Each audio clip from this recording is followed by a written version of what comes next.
Previous lecture में हम लोगों ने देखा था कि किस तरीके से क्रॉसिंग ओवर और उसका जो मैकेनिज्म है, उनके जो अलग-अलग थ्योरीज दी गई हैं, ये सारा सब कुछ हम लोग पढ़ कर के आए थे और लिंकेज के बारे में भी काफ़ी कुछ आपको बताया गया था कि लिंकेज कैसे क्रॉसिंग ओवर से डिफरेंट है और उन दोनों में क्या रिलेशन है और लिंकेज ग्रुप आप कैसे निकाल सकते हैं किसी भी ऑर्गेनिज्म का। अगर आपको जीनोम पता है या हैप्लॉइड नंबर ऑफ क्रोमोसोम, अगर जो क्रोमोसोम का नंबर अगर आपको मालूम है, तो आप कैसे बता पाएंगे कि उस ऑर्गेनिज्म में पर्टिकुलरली कितना लिंकेज ग्रुप प्रेजेंट है और क्या इसका मीन होता है, राइट। और काफ़ी सारा आइडिया हम लोगों ने लिंकेज के बारे में ले लिया था। आज की क्लास हम लोग स्टार्ट करेंगे उस लिंकेज को लेकर के जो क्रोमोसोमल थ्योरी दी गई है, इस थ्योरी को भी लेकर के हम लोगों ने डिस्कस कर लिया था। हम लोग टाइप्स पर आ चुके थे, तब हमारी क्लास वहाँ पे वाइंड अप हुई थी। ओके, तो एक बार हम लोग फ्लैशबैक में देख लेंगे क्रोमोसोमल थ्योरी क्या है और उसके क्या क्या पॉइंट्स हैं, फिर इसके बाद हम लोग आगे कंटिन्यू करेंगे।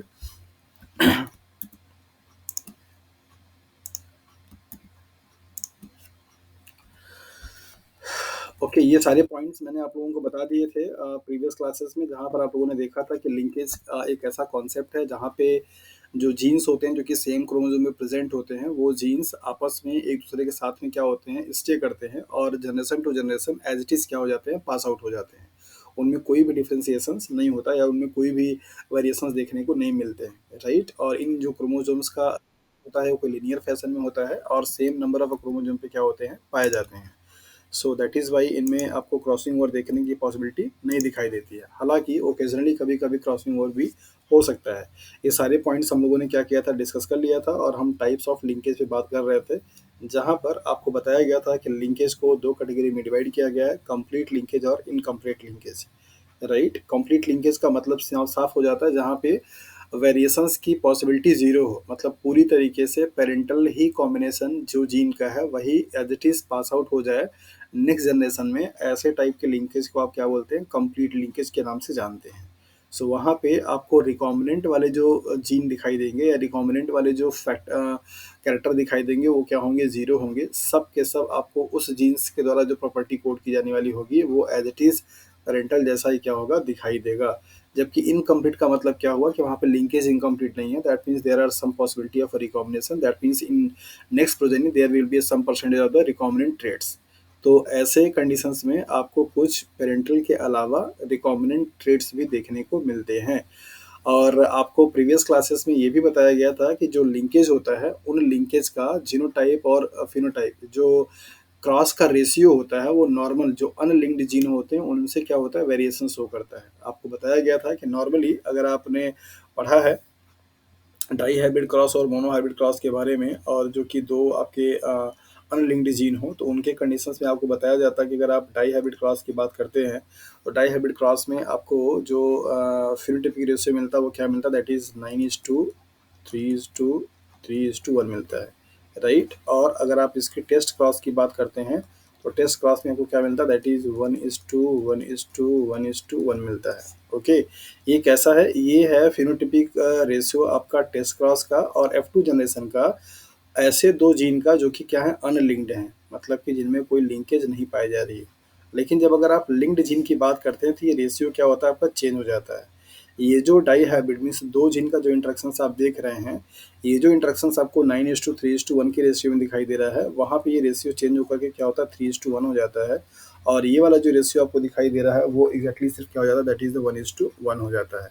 ये कभी कभी आपसे एग्जाम में सवाल पूछा जाता है और आपको फंसाने की कोशिश की जाती है कि कोई दो जीन हैं और जो कि लिंक्ड फॉर्म में है, तो लिंक्ड फॉर्म में अगर हैं तो उनका F2 जनरेशन में फिनोटाइपिक रेशियो और उनके टेस्ट क्रॉस का जो फिनोटाइपिक रेशियो होगा वो कैसा होगा, वो रेशियो कितना आएगा। तो ये रेशियो आप यहाँ पे याद रखिए और आपको हम एग्जांपल के थ्रू भी समझाएंगे ये रेशियो कैसे आता है। ये एग्जांपल आपको करा चुका हूँ कि 9:3:3:1 कैसे आया था। आप लोगों को पहली शायद मेरे ख्याल से क्लास थी जिसमें कि ये क्रॉस कराने बताया था, डाई हाइब्रिड का और मोनो हाइब्रिड का, और ये चक्कर बोर्ड भी बनाना सिखाया था और आप लोगों ने बहुत अच्छे तरीके से बताया था कि हाँ किस वाले जीनोटाइप का कौन सा फिनोटाइपिक कैरेक्टर होगा। तो होपफुली कि इस वाले चीज़ में मतलब 9:3:3:1 वाले में आप लोगों को प्रॉब्लम नहीं होनी चाहिए, और अगर किसी को है तो वो भी बता सकता है।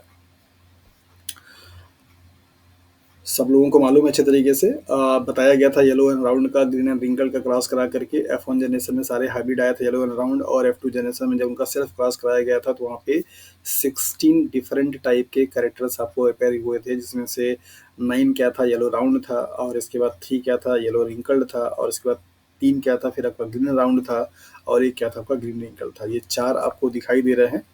ये 4 आपके फेनोटाइपिक कैरेक्टर हैं जो कि 16 के फॉर्म में होते हैं, राइट? तो इस तरीके से आप ये देख कर के आए हैं। यहाँ पे हम बात कर रहे थे इनके वेरिएशंस की, कि जब कोई 2 जीन आपस में क्या होगी, लिंक्ड फॉर्म में होगी, जो कि लिंकेज की प्रोसेस शो करती है। लिंक्ड जीन का जो डाइहाइब्रिड क्रॉस का फेनोटाइपिक रेशियो होगा F2 जनरेशन का, वो क्या हो जाएगा 3:1, बजाय किसके, दैट इज़ द 9:3:1 के। और ये 3:1 रेशियो को कहाँ देखने को मिलता है, जब आपने मोनो हाइब्रिड क्रॉस के बारे में पढ़ा है तब। कहाँ पे? मोनो हाइब्रिड क्रॉस के जब आपने देखा था, तो वहाँ पर आपने देखा था कि F2 जनरेशन में आपको 3:1 देखने को मिला था फिनोटिपिक रेशियो। सो डाई हाइब्रिड क्रॉस का जो लिंक्ड जीन होगा, उसका फिनोटिपिक रेशियो मोनो हाइब्रिड के अनलिंक्ड जीन वाले के क्या होता है, सेम होता है, दैट इज 3:1 होता है। और ये भी टेस्ट क्रॉस का रेशियो मोनो हाइब्रिड का जब आप टेस्ट क्रॉस कराते हैं तो आपको कितना मिलता है, दैट इज 1:1 मिलता है। जबकि यहाँ पे डाई हाइब्रिड क्रॉस का टेस्ट क्रॉस का रेशियो कितना मिल रहा है, 1:1। तो आपको याद क्या रखना है, किस तरीके से आप याद रखोगे, मोनो हाइब्रिड क्रॉस का जो रियल में मतलब कि अनलिंक्ड वाले जीन का जो रेशियो होता है, दैट इज 3:1 किसका हो जाएगा, F2 जनरेशन का। 1:1 किसका हो जाएगा, टेस्ट क्रॉस का।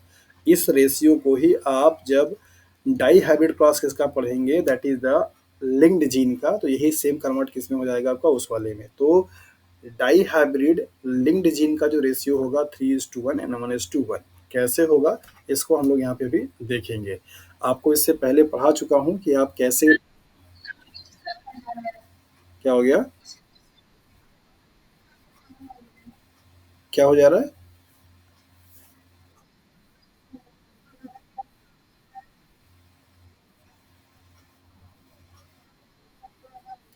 मोनो हाइब्रिड क्रॉस,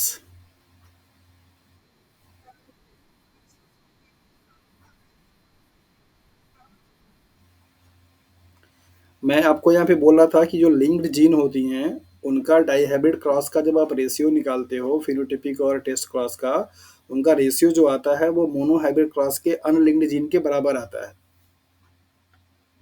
अगर आपने मोनो हाइब्रिड क्रॉस नहीं पढ़ा है तो आप पहला लेक्चर देखिए, आपको वहाँ पे मिलेगा कि मोनो हाइब्रिड क्रॉस में कैसे ये रेशियो आए हुए हैं। डाई हाइब्रिड फिर क्रॉस अगर आपने नहीं पढ़ा है तो आप जाकर के फर्स्ट लेक्चर देखिए, वहाँ पे आपको डाई हाइब्रिड क्रॉस में ये पढ़ाया गया। आपको ये चक्कर बोर्ड बना के भी बताया गया कि कैसे 9:3:3:1 रेशियो आता है। आज हम लोग पढ़ने वाले हैं ये वाले रेशियो के बारे में, जो कि आपका 2 जीन होगी जो कि आपस में कैसी हैं, लिंक्ड हैं। तो लिंक्ड जीन किस तरीके से बिहेव करती हैं और कैसे डिफर हो जाती हैं अनलिंक्ड वाले से, इस पे हम लोग क्या करेंगे, यहाँ पे चर्चा करेंगे। ओके। हाँ, सो बेसिकली अगर यहाँ पे हम लोग डाई हाइब्रिड क्लास की बात करते हैं तो डाई हाइब्रिड क्लास में हमारे पास क्या होता है, 2 फैक्टर्स होते हैं। तो जो फैक्टर आप लोगों ने वहाँ पे पढ़ा था येलो राउंड वाला, वही लेकर के हम लोग यहाँ पे चल लेते हैं। तो मान लीजिए येलो राउंड है और ये आपका क्या है, ग्रीन रिंकल्ड है, ताकि आपको समझने में क्या हो, आसानी हो। अब ये दोनों जीन आपके क्या है, आपस में लिंक्ड हैं। ये दोनों फैक्टर कैसे हैं, लिंक्ड हैं। तो इनके गैमेट में भी बेसिकली क्या आएगा, येलो एंड राउंड यही वाला आ जाएगा, और इनके गैमेट में भी क्या आएगा, that is yellow and round green wrinkled यही वाला आ जाएगा। ये इनके पेरेंटल भी होंगे। इसको पेरेंटल को लिखने के लिए आप इस तरीके से भी दिखा सकते हैं, क्योंकि पेरेंट्स में हमेशा आपको 2 के पेयर में दिखाया जाता है, तब आप गैमेट पे दिखाते हैं कितना, सिंगल के फॉर्म में। तो आप इसको क्या लिख सकते हैं, दैट इज द पेरेंट्स, और ये क्या हो जाएगा आपका, दैट इज द गैमेट्स। जब इनका क्रॉस कराया जाएगा तो यहाँ पे क्या बनेगा, यहाँ पे बन जाएगा कुछ इस तरीके से आपको दिखाई देगा। येलो राउंड आपका ये पूरा सेपरेट है, ग्रीन रिंकल्ड ये भी आपको क्या है, सेपरेट है, मतलब ये 4 बनेंगे आपके। और चूंकि यहाँ पे ये आपका क्या होगा, करेक्टर डोमिनेंट है, तो इसको आप क्या लिखते हैं, that is the heterozygous dominant. क्या लिखते हैं, हेट्रोजाइगस डोमिनेंट। और ये जो आपको दिखाई दे रहा है ये क्या है, that is the F1 hybrid. इसी F1 का आप क्या कराते हैं, सेल्फ क्रॉस कराते हैं। तो सेल्फ क्रॉस आप करा के कैसे बनाते थे वहाँ पे, और यहाँ पे आप देखिए कैसे बनाएंगे। सेल्फ क्रॉस जब आप कराएंगे तो क्या हो जाएगा, यही येलो राउंड और ग्रीन रिंकल्ड का क्रॉस जब कराएंगे आप ऐसे करा लीजिए, यहाँ पे येलो एंड राउंड है और यहाँ पे क्या है आपका ग्रीन एंड रिंकल्ड है। तो क्या क्या यहाँ पे बन जाएगा, इसका क्रॉस कराएंगे तो यहाँ पे क्या आएगा, capital Y capital R capital Y capital R. इसका कराएंगे तो क्या आएगा, capital Y capital R small R. इसका कराएंगे तो क्या आएगा, capital Y capital R Y small R. इसका कराएंगे तो क्या आएगा, स्मॉल आर स्मॉल आर। तो अगर आपकी ये मान लीजिए आपके पेरेंट्स हैं, ये आपका है मेल का गैमेट और ये है आपका फीमेल का गैमेट। ओके, तो ये आपके चार बने यहाँ पे, ये पूरा क्या बनेगा, that is the yellow round बनेगा। क्या बनेगा, येलो राउंड। ये भी चूंकि एक आपका यहाँ पे दिखाई दे रहा है कैपिटल वाला, तो ये भी क्या बनेगा, येलो राउंड बनेगा। ये भी आपको क्या बनेगा, येलो राउंड बनेगा। लेकिन ये क्या बनेगा, येलो रिंकल्ड बनेगा, सॉरी ग्रीन रिंकल्ड बनेगा। क्या बनेगा, ग्रीन रिंकल्ड। तो रेशियो कितना आ जाएगा, 3:1। यही मैं आपको बता रहा था कि जब कोई जीन आपकी लिंक्ड होगी, अगर ये लिंक्ड नहीं होती इसका मतलब ये आपस में भी क्रॉस कर सकता था, कैपिटल वाई इसके साथ जा सकता था, ये वाला इसके साथ जा सकता था। लेकिन ये लिंक्ड है, इसका मतलब इनमें कोई चेंजेस नहीं होगा, ये जैसे है वैसे ही फॉर्म में रहना चाहेंगे, नेक्स्ट जनरेशन में वैसे ही क्या होंगे, ट्रांसफर हो जाएंगे।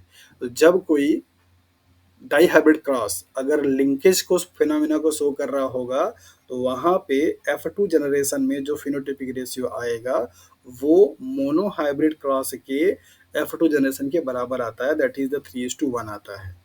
क्या ये बात सबको समझ में आ गई?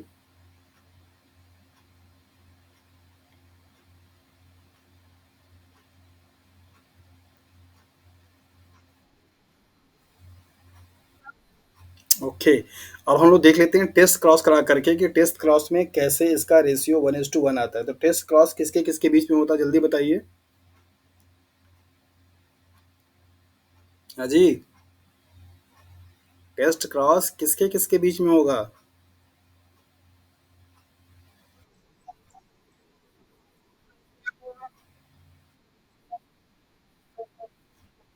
Very good. तो अब हमारे पास यहाँ पे हाइब्रिड क्या है, capital Y capital R small R, यही है। और हमारे पास रिसेसिव क्या है, स्मॉल आर। तो इसका जब भैया हम यहाँ पे क्रॉस कराएंगे तो क्या बनेगा, capital Y capital R small R बनेगा। यहाँ पे कराएंगे तो क्या आएगा, small R Y small R. तो यहाँ पे रेशियो कितना आया, ये आपका बनेगा क्या, येलो एंड राउंड, ये बनेगा आपका ग्रीन एंड रिंकल। तो रेशियो कितना आया, 1:1। ठीक है, क्या, ये है टेस्ट क्रॉस।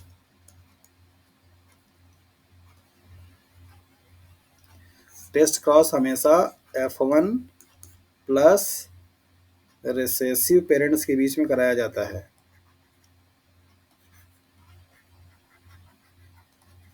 ठीक है, F1 हमारा क्या है, देश वन, ये यहाँ पे लिखा गया। और रिसेसिव हमारा क्या है, ये है। तो इसका क्रॉस अगर इन दोनों से कराएंगे तो यही बनेगा। इसका जो आपका जीनोटाइप का फिनोटिपिक कैरेक्टर होगा वो क्या होगा, येलो राउंड होगा। इसका क्या होगा, आपका ग्रीन रिंकल्ड होगा। तो यहाँ पे रेशियो क्या बनेगा, 1:1 बनेगा।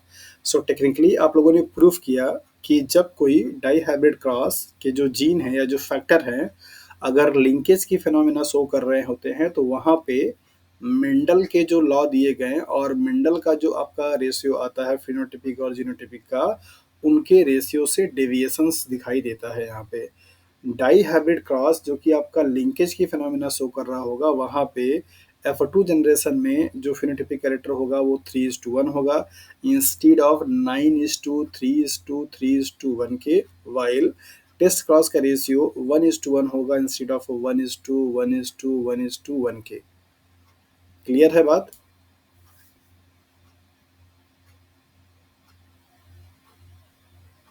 हाँ जी,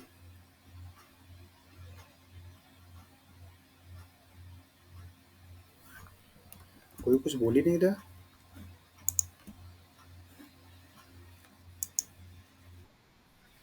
चलिए एक एग्जांपल मैं आप लोगों के लिए छोड़ दे रहा हूँ और इसको आप लोग प्रैक्टिस करेंगे तो शायद आप लोगों को और अच्छे से समझ में आ जाएगा। मैं यहाँ पे सिर्फ ऐसे जीन्स का जीनोटाइप लिख दे रहा हूँ और उनके कैरेक्टर भी लिख दूंगा। राइट, तो मान लीजिए अगर आपके पास यहाँ पे ये आपके क्या है फैक्टर हैं, कैपिटल ए कैपिटल बी और इसके बाद यहाँ पे है स्मॉल ए स्मॉल बी स्मॉल ए स्मॉल बी। ये है आपका होमोजाइगस डोमिनेंट।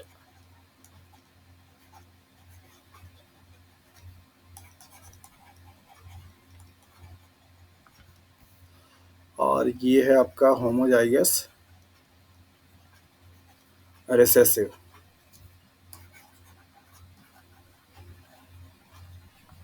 आपको इनका कराना क्या है, आपको 2 चीज़ कराना है। आपको एक बार सपोज़ कर लेना है कि ये आपस में क्या है, लिंक्ड जीन है।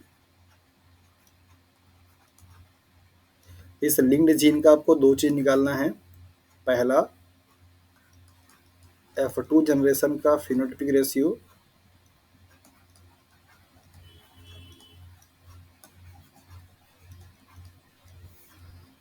और टेस्ट क्रॉस रेशियो।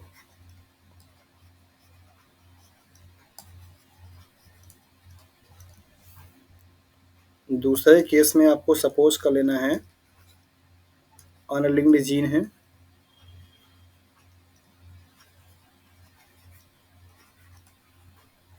और तब आपको बताना है F2 जनरेशन में फेनोटाइपिक रेशियो और टेस्ट क्रॉस रेशियो। ठीक है? ये है आपका पैरेंटल जीनोटाइप।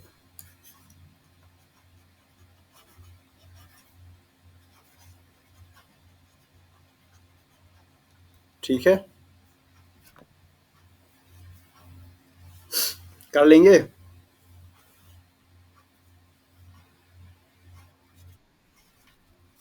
हुँ, उम्मीद यही है कि कर पाएँगे।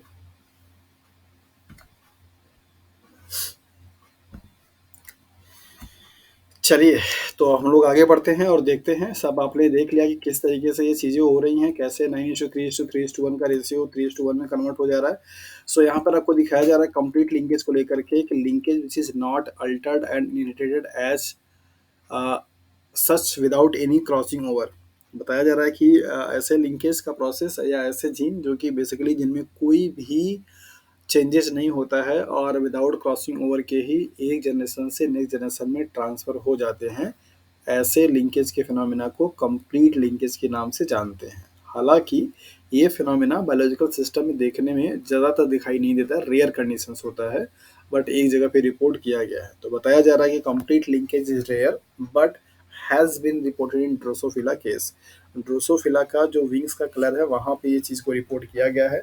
तो कभी-कभी आपसे ये मॉडल ऑर्गेनिज्म की कैटेगरी में आता है ड्रोसोफिला। जेनेटिक्स की स्टडी करने के लिए सबसे ज़्यादा जो काम किया गया कहाँ पे, दैट इज़ द ड्रोसोफिला पे। तो पूछा जाता है कि which one of the following organism show complete linkage example. कौन सा ऑर्गेनिज्म है जो कि कंप्लीट लिंकेज का एग्जांपल शो करता है।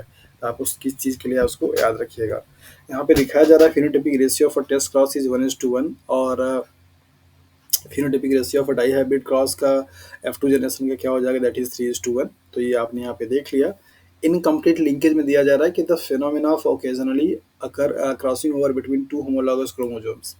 ये तब होता है जब होमोलॉगस क्रोमोसोम्स का जो जीन है उनमें लिंकेज जो है वो क्या हो जाए, थोड़ी वीकर हो जाए, मीन्स उनमें डिस्टेंस थोड़ा बढ़ जाए और उस कंडीशंस में ऐसा ओकेजनली क्या हो आपका क्रॉसिंग ओवर हो जाए। तो क्रॉसिंग ओवर के हो जाने की वजह से जो लिंक्ड जीन होते हैं उनकी जो आइडेंटिटी है वो थोड़ी सी लॉस हो जाती है। मतलब नेक्स्ट जनरेशन में वहाँ पे रिकॉम्बिनेंट कैरेक्टर भी दिखाई देने शुरू कर जाते हैं। हालांकि जो पेरेंटल कैरेक्टर होता है वो हमेशा मोर देन क्या होता है, 50% होता है। ये भी पॉइंट बहुत इंपॉर्टेंट है।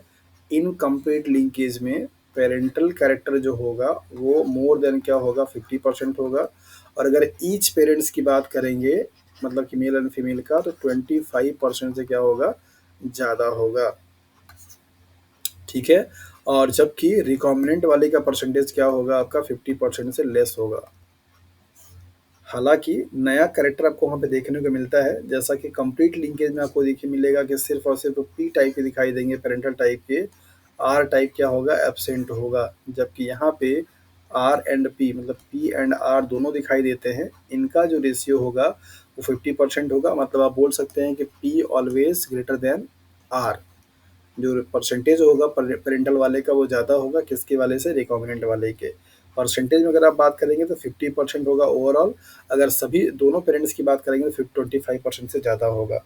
तो ये आपको कुछ याद रखना पड़ता है, फैक्ट है जो कि आपके दिमाग में रहना चाहिए, और कभी-कभी एग्ज़ाम में भी आपको सवाल बना करके पूछ दिया जाता है कि कितना परसेंट आपका रिकॉम्बिनेंट होगा और कितना परसेंट आपका क्या होगा, पेरेंटल होगा। तो ये ऐसे ऑकेजनली होने वाले फिनोमिना है, मतलब कि नॉर्मल बेसिस पे नहीं होते, कभी-कभी ये क्रॉसिंग ओवर के हो जाने की वजह से आपको ये फिनोमेना देखने को मिलता है, राइट। यहाँ पे बोला जा रहा है वन और more alleles present in linkage group are replaced by other. यहाँ पे दिया जा रहा है कि अगर कोई लिंकेज ग्रुप है वहाँ पे कोई एक या एक से ज़्यादा जो एलील्स होगा वो रिप्लेस किया जाता है दूसरे के द्वारा, तब जाकर के यहाँ पे क्रॉसिंग ओवर की फिनोमेना होती है।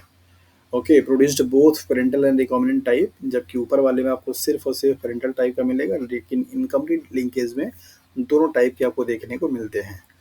Percentage of the parental type is more than 50% while recombinant is less than 50%, जो कि मैंने पहले ही आपको बता दिया। और इस कंडीशंस में फिनोटाइपिक रेशियो जो होगा वो टेस्ट क्रॉस का वो 9:3:3:8 हो जाता है। अब कोई एक एग्जांपल लेकर के आप लोग इसको अपने से बना करके हमको कल बताएंगे कि हाँ ये जो रेशियो लिखा हुआ है ये सही लिखा है कि नहीं। यहाँ पे टेस्ट क्रॉस का सबका रेशियो लिखा हुआ है। लॉ ऑफ इंडिपेंडेंट असॉर्टमेंट जो कि डाइहाइब्रिड क्रॉस का एग्जांपल है, वहाँ पे 1:2 1:2 1:1 आता है। कंप्लीट लिंकेज में जो रेशियो दैट इज 1:1 है, और इनकम्प्लीट लिंकेज में 9:1:1:8 है। तो ये कैसे आएगा, इसको आपको कोई एग्जांपल लेकर के, जैसा एग्जांपल मैंने अभी दिया था उस एग्जांपल को लेकर के आप प्रैक्टिस करके सॉल्व करके कल हमको बताएंगे कि हाँ ये रेशियो आपका आया है कि नहीं। अभी अगर आप यहाँ पे कराएंगे तो टाइम बहुत ज़्यादा जाएगा, जिस वजह से हम उसको नहीं करा रहे हैं। होपफुली कि आप उसको कर पाएंगे ऐसे जीन लेकर के जहाँ पे इनकम्प्लीट प्रोसेस क्या हो रही है, शो हो रही है।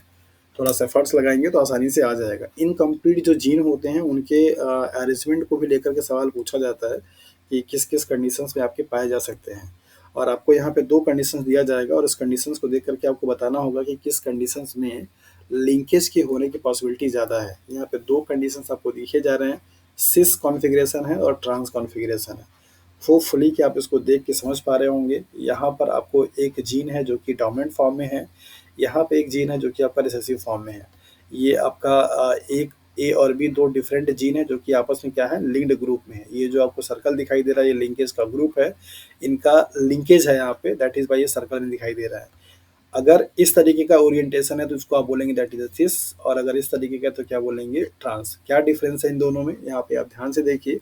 सिस और ट्रांस में कुछ समझ में आ रहा है डिफरेंस?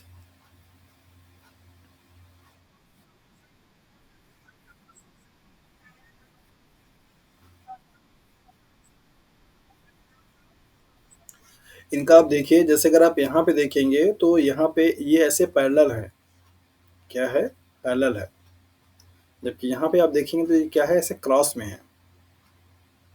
ट्रांसफॉर्म हमेशा क्या होता है, क्रॉस टाइप में दिखाया जाता है। जैसे आप केमिस्ट्री में भी पढ़ते हैं ट्रांस कॉन्फ़िगरेशन, तो वहाँ पे भी आपको मिलता है। ट्रांस जो कॉन्फ़िगरेशन होता है वो एरिया ज़्यादा कवर करता है, जबकि सिस कॉन्फ़िगरेशन जो होता है वो कम से कम एरिया में अपने आप को एडजस्ट करता है।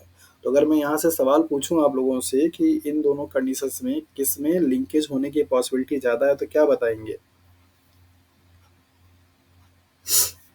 सिस कॉन्फ़िगरेशन में या ट्रांस कॉन्फ़िगरेशन में? हम्म। और इस बात को ध्यान रखिएगा, इसमें सवाल आपसे पूछे जा चुके हैं कि किस कॉन्फ़िगरेशन में जीन का अरेंजमेंट होगा जिसमें लिंकेज के होने की फ्रीक्वेंसी बेटर होगी, या बेटर लिंकेज के फिनोमेना वो जीन शो कर पाएगा। तो इसलिए यहाँ पर आपको फिगर की हेल्प से समझाया गया और बताया गया कि हाँ कैसे आप उसको रिलेट कर सकते हैं। और अगर क्रॉसिंग ओवर की बात करेंगे तो किसमें अच्छा होगा,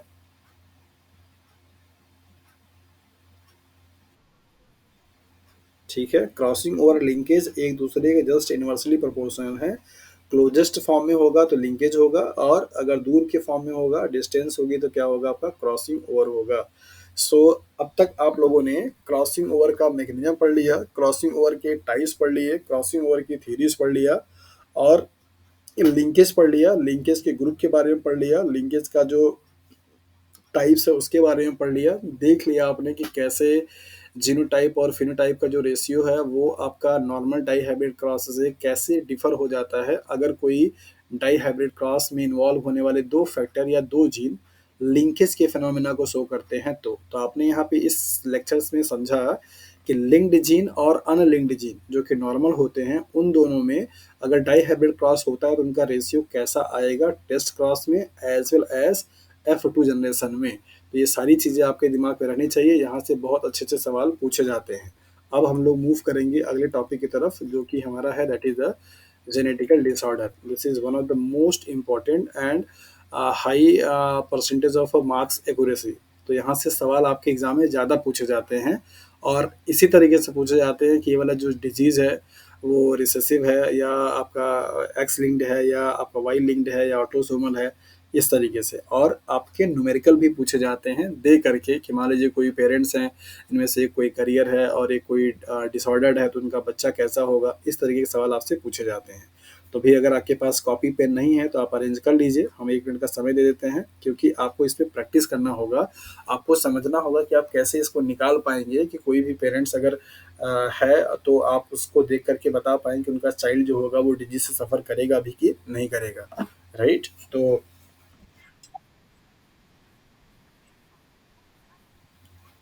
क्या हो गया?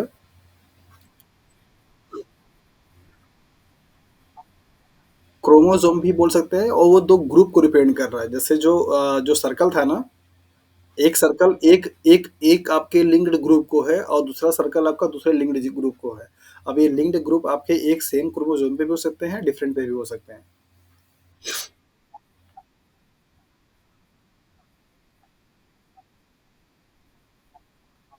चांसेस कम हो जाएंगे। ठीक है? हाँ, बिल्कुल।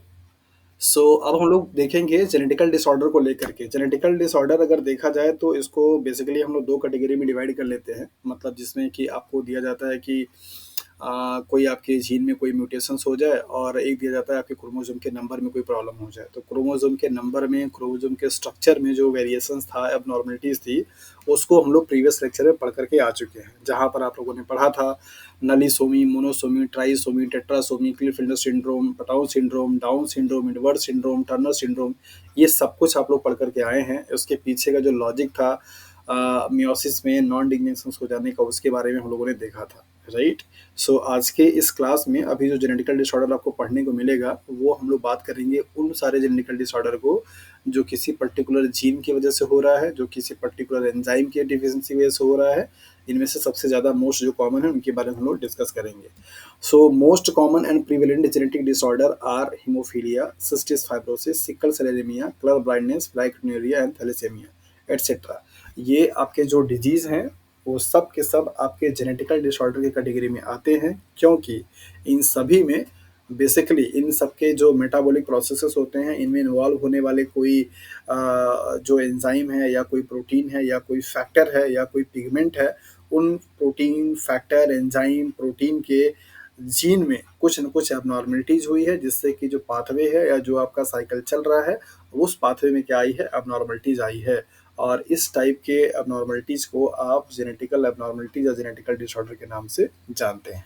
हम लोग जिस पे बात करने वाले हैं, जो डिस्कस करेंगे दैट इज़ द हीमोफीलिया को लेकर के, सिस्टिस फाइब्रोसिस को लेकर के, सिकल सेल एनीमिया को लेकर के, कलर ब्लाइंडनेस को लेकर के और फ्लाइंग को लेकर के। जिनमें से सबसे ज़्यादा जो मोस्ट इम्पॉर्टेंट है वो आपका क्या है, दैट इज़ हीमोफीलिया नंबर पहला पे, दूसरा कलर ब्लाइंडनेस, तीसरा सिकल सेल एनीमिया। यहाँ से आपके एग्ज़ाम में न्यूमेरिकल टाइप के सवाल बहुत आते हैं।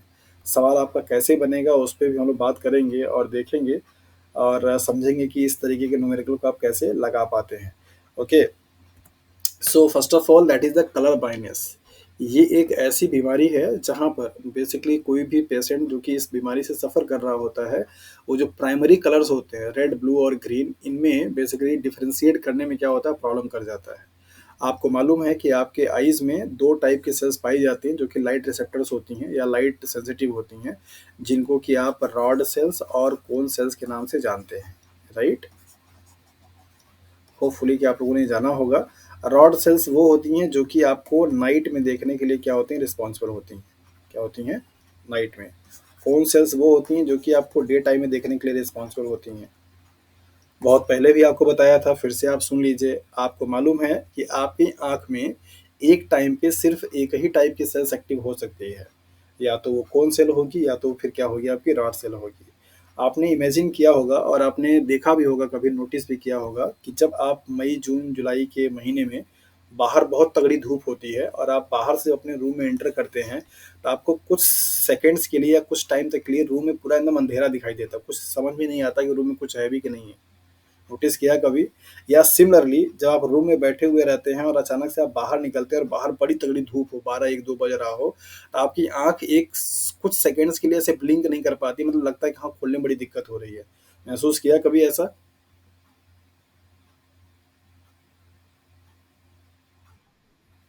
जी हाँ, तो ये फिनोमेना जो है वो बेसिकली क्यों है? क्योंकि सपोज़ कि आप रूम में बैठे हुए थे, रूम में चूँकि डार्क था, रूम में के टाइम पर आपको देखने के लिए डिम लाइट में देखने के लिए आपके स आँख में जो सेल्स एक्टिव थी वो कौन-सी थी? That is the rod sales थी, राइट? और आप जैसे ही अचानक से निकल कर के यहाँ पे बाहर आते हैं, लाइट के प्रेज़ेंस में एक्सपोज़ करते हैं, तो ये रॉड सेल्स को इनएक्टिव होना पड़ता है और इनएक्टिव होकर के इस सेल्स को एक्टिव होना पड़ता है।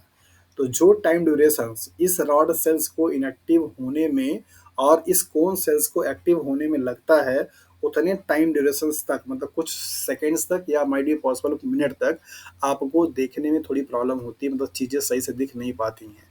सिमिलरली जब आप बाहर से जा रहे होते हैं अंदर की तरफ, तो आपका इस टाइम पे कोन सेल क्या होता है, आपका एक्टिव होता है, और जब आप अंदर में जाते हैं, तो चूँकि वहाँ पे लाइट अब्सेंस होती है, तो आपका कोन सेल क्या होता है, इनएक्टिव होता है, और रॉड सेल पे क्या होते हैं, एक्टिवेट होते हैं, और उतना होने में जो टाइम ड्यूरेशंस लगता है, उतने टाइम तक आपको अंधेरा दिखाई देता है रूम में, कुछ भी रूम में दिखाई नहीं देता है।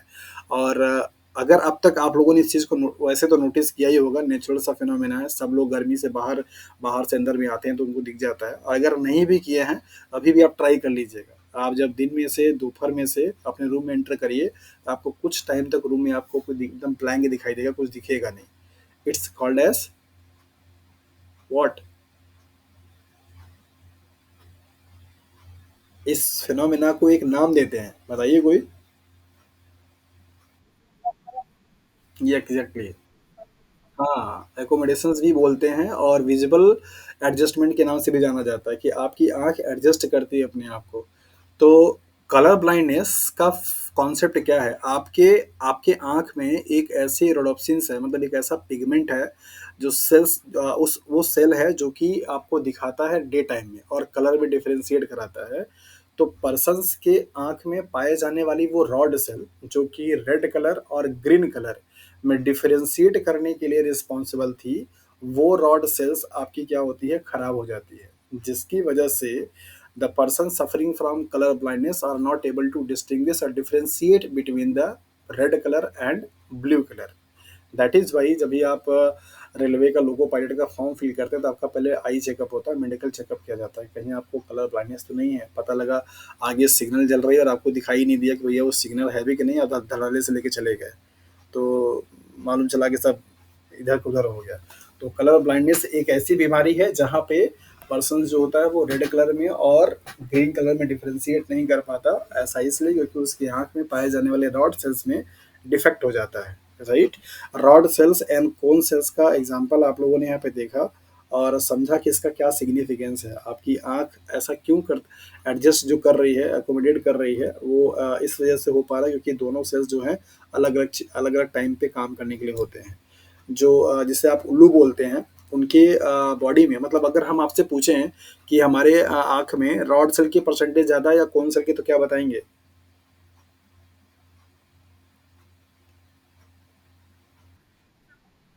हुँ,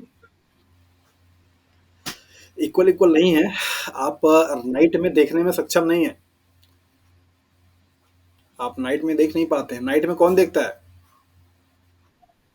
तो उसके बॉडी में, उसके आँख में कौन-सा सेल ज़्यादा है? गुड। उल्लू की आँख में, उसके आँख में पाई जाने वाली जो सेल्स होती हैं, रॉड सेल्स का परसेंटेज बहुत ज़्यादा है, कोन सेल्स बहुत कम होती है, दैट इज़ व्हाई वो डे टाइम पे देख नहीं पाता है।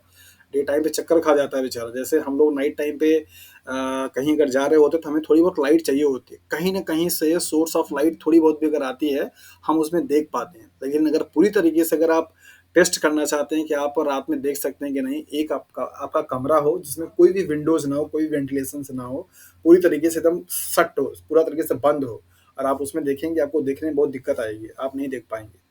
आपकी बॉडी मतलब हम ह्यूमन स्पीसीज में बोन सेल का परसेंटेज बहुत बहुत ज़्यादा है as compared to the rod cells के। रॉड सेल्स का परसेंटेज किस में ज़्यादा है? उल्लू में। और वो लोग इस वजह से रात में देख पाते हैं जो कि हम लोग नहीं देख पाते। हम लोग बोलते हैं कि हाँ वो लोग रात्रिचर में आता है और रात में चलने वाला माना जाता है ऑर्गेनिज्म और उसको आसानी से दिखाई देता है। उसके पीछे का बायोलॉजी क्या है? That is the presence of rod sales. Okay, तो देखते हैं हम लोग यहाँ पे कि क्या है आपका ये कलर ब्लाइंडनेस। सो पहली लाइन आपको बता रही है it is a sex linked recessive disorder. कौन सा? सेक्स लिंक्ड में आपके दो जीन दो क्रोमोसोम्स आते हैं, एक आता है आपका एक्स और एक आता है आपका वाई। तो ये कैसा है? X linked. तो आपके पास यहाँ पे दो इन्फॉर्मेशन मिला। पहला कि ये आपका एक सेक्स लिंक्ड डिसऑर्डर है और उसमें कैसा? एक्स लिंक्ड डिसऑर्डर है। और तीसरा रिसेसिव डिसऑर्डर है। यही तीन टर्म हैं जो कि आपके एग्जाम में सवाल गलत कराते हैं। ऑटोसोम्स लिंक्ड, रिसेसिव या dominant, sex linked, X linked, Y linked, recessive या डोमिनेंट। ये अगर आपने टर्म को समझ लिया और अगर आपने इनको याद कर लिया तो फिर आपके सवाल गलत नहीं होंगे। तो कलर ब्लाइंडनेस के लिए पहला जो पॉइंट है वो क्या है?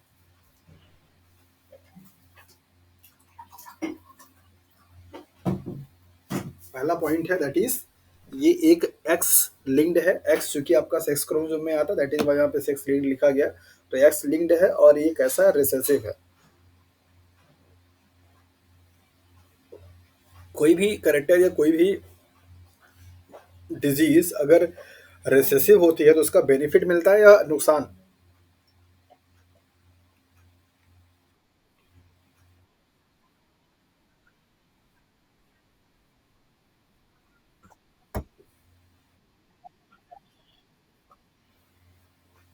अच्छा, रिसेसिव होगा तो बेनिफिट होगा मतलब कि डोमिनेंट कैरेक्टर अच्छा नहीं है।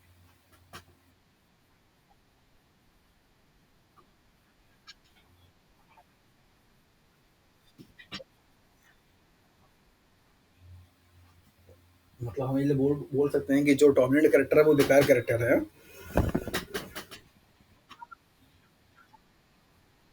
नहीं, वो हम आपकी बात समझ गए। हम आपसे सिर्फ ये जानना चाह रहे हैं कंक्लूजन कि हमारी बॉडी में कोई कैरेक्टर अगर डोमिनेंसी शो कर रहा है तो वो हमारे लिए बेनिफिशियल है या हार्मफुल है?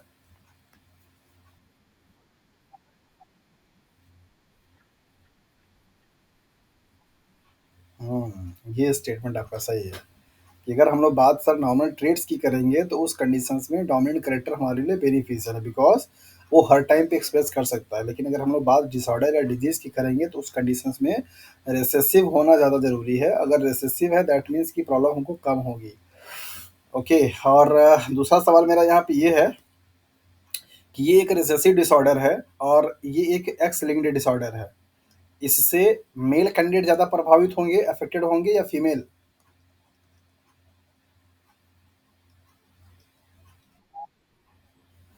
अच्छा, बाकी लोग इतना साइलेंट जोन में क्यों है?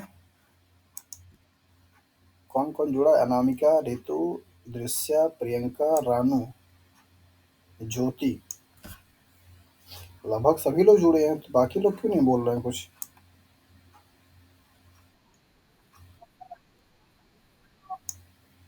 Very good. मेल में ज़्यादा इफेक्ट होगा रिसेसिव कैरेक्टर का जो कि एक्स लिंक्ड है as compared to the female के। तो अभी सवाल अगला फिर से आ जाता है कि ऐसा क्यों? इसके लिए हम लोग थोड़ा सा वेट करेंगे और जब आपको क्रॉस करके दिखाएंगे तो फिर आपकी इन सवाल का जवाब हम वहाँ पे अच्छे से आपको समझा पाएंगे। तो पहला पॉइंट आपको लिखा गया है कि कलर ब्लाइंडनेस एक एक्स लिंक्ड रिसेसिव डिसऑर्डर है। दूसरा पॉइंट है failure to discriminate between the red and green colour. ऐसे पर्सन जिनको कि कलर ब्लाइंडनेस हो जाता है वो रेड कलर और ग्रीन कलर में डिफरेंशिएट करने में, अंतर करने में असमर्थ होते हैं, दिखा नहीं पाते, बता नहीं पाते कि रेड कलर है या ग्रीन कलर है। डिफेक्ट इन आइदर रेड और ग्रीन कोन ऑफ आई। बताया जा रहा है कि या तो उनके आंख में पाई जाने वाली जो कोन सेल्स होती है उनमें जो रेड है या ग्रीन वाली जो कोन सेल्स है वो उनका क्या होता है? डिफेक्टेड हो जाता है, खराब हो जाता है। यहाँ पर अब आपको एक केस दिया गया है कि मान लीजिए, पहले तो आप इसके कंसेप्ट को समझिए कि क्या कहना चाह रहा है। यहाँ पर आपको बताया गया कि ये एक्स लिंक्ड है और ये रिसेसिव है। मेल का जो जीनोटाइप है कैसा है? That is the X and Y. और फीमेल का जो जीनोटाइप है कैसा? That is the double X. Recessive का मतलब क्या हुआ कि इसमें जब तक दोनों कॉपी इसकी अगर आपकी अफेक्टेड नहीं होगी कलर ब्लाइंडनेस वाले को हम सी लिख देते हैं, राइट? तो ये आप समझ जाइए कलर ब्लाइंडनेस है। तो अगर ये जब तक दोनों क्रोमोसोम पे आपको सीसी दिखाई नहीं देगा तब तक ये आदमी अफेक्टेड नहीं, मतलब ये फीमेल जो कैंडिडेट होगी वो उसको कलर ब्लाइंडनेस नहीं होगा। मतलब कि नॉर्मली कब कब दिखेगी, इस कंडीशन में भी आपको क्या दिखेगी, ये नॉर्मल दिखेगी फिनोटिपिकली और जीनोटिपिकली। और अगर इसका एक सी हो और एक नॉर्मल एक्स हो तो ये आपको दिखेगी तो नॉर्मल फिनोटिपिकली, बट ये होगी क्या, कैरियर। क्या होगी, कैरियर। और जब अगर इसका एक्स और सी सी हो तब ये क्या कहलाएगी, दैट इज द अफेक्टेड कहलाएगी। मतलब कि अब इसके इसको डिजीज हो जाएगा, मतलब अब ये कलर ब्लाइंड कहलाएगी। तो यहाँ पे फीमेल के पास क्या है, फ्लेक्सिबिलिटी ज़्यादा है कि जब दुर्भाग्य ही खराब हो, दोनों के दोनों क्रोमोसोम अगर क्या हो जाए उसके कलर बाय मतलब कि अफेक्टेड वो खराब हो जाए, तब जाकर के वो फीमेल क्या होगी, कलर ब्लाइंड की पेशेंट होगी। अदरवाइज अगर दो में से कोई एक पे अगर अफेक्ट हुआ है तो भी उसकी लाइफ नॉर्मल चलती रहेगी, उसके खुद की लाइफ में कोई प्रॉब्लम नहीं आएगा। ये बात अलग है कि ऐसे फीमेल्स का मतलब ऐसे गर्ल्स का जो शादी हो रहा है उसके नेक्स्ट जनरेशन में जो बच्चे आएँगे वहाँ पे प्रॉब्लम आपकी हो सकती है। लेकिन अगर आप मेल की बात करें तो मेल में कोई फ्लेक्सिबिलिटी नहीं है, बिकॉज़ यहाँ पे मेल में सिर्फ़ एक ही एक्स क्रोमोसोम पाया जाता है। There is only one X chromosome in the case of a male, that is why there is no flexibility. एक ही सिर्फ कॉपी है इसकी, और अगर एक ही कॉपी में अगर ए क्या हो गया, सी हो गया, तो ये पर्सन क्या कहलाएगा, दैट इज़ द अफेक्टेड कहलाएगा। मतलब इसके पास कैरियर होने का कोई ऑप्शंस नहीं है। या तो ये नॉर्मल होगा या तो क्या होगा, अफेक्टेड होगा। लेकिन फीमेल के पास यहाँ पे 3 ऑप्शन था, नॉर्मल भी हो सकता है, अफेक्टेड भी हो सकता है, प्लस कैरियर भी हो सकता है। मतलब कि बीच वाला जिसमें एक जीन उसका खराब तो होगा लेकिन वो रहेगा कैसा, दैट इज़ द नॉर्मल। मतलब उसके उसके मतलब कि प्रॉब्लम कुछ नहीं होगी, उसका फेनोटाइपिक कैरेक्टर ठीक रहेगा। जीनोटाइपिकली वो एक एक्स क्रोमोसोम पे क्या है, अफेक्टेड है। तो ये इसका एक बेसिक सा कॉन्सेप्ट है। तो क्या समझ में आया कि मेल कैंडिडेट ज़्यादा पोटेंट है, ज़्यादा अफेक्टेड होंगे as compared to the female के। मेल के पास सिर्फ 2 ही चीज़ आएगा, या तो वो नॉर्मल होगा और या तो वो क्या होगा, अफेक्टेड होगा। फीमेल के पास 3 कंडीशन है, नॉर्मल भी हो सकती है, अफेक्टेड भी हो सकती है और करियर भी हो सकती है। इतना बात समझ में आ गया?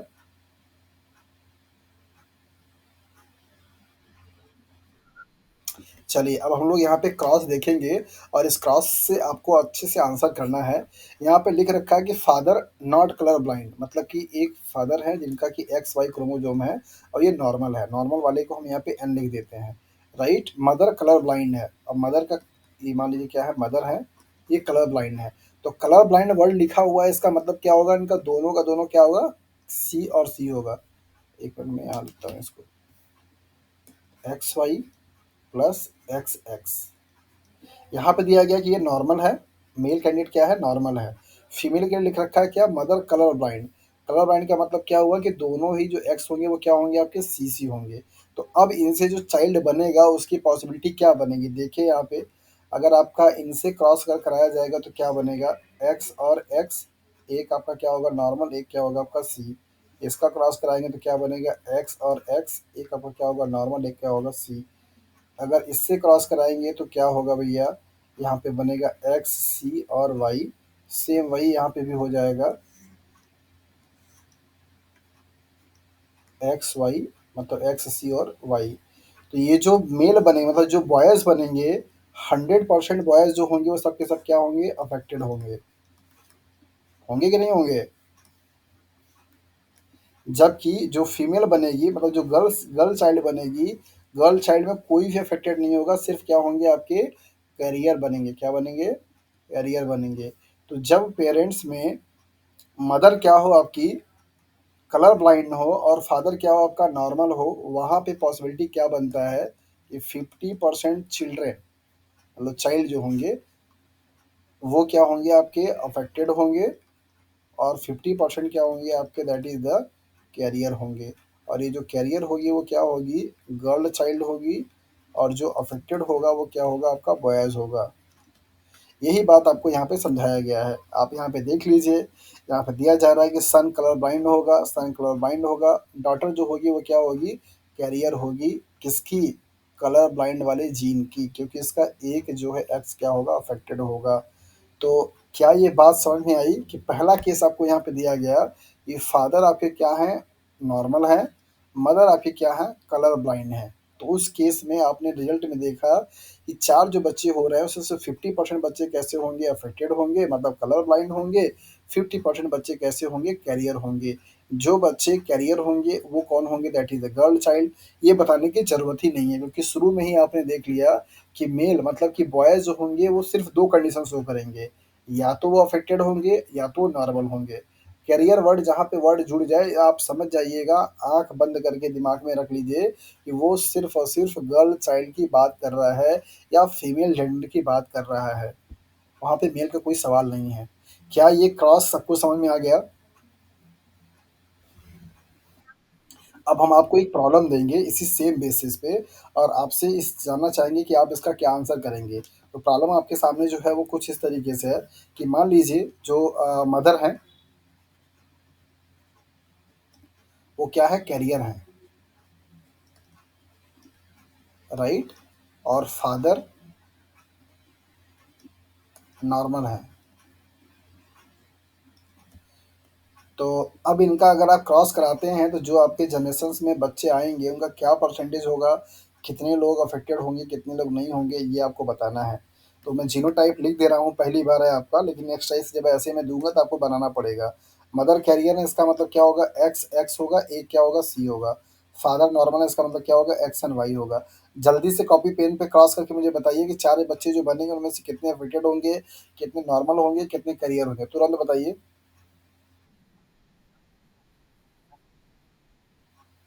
50%। हाँ,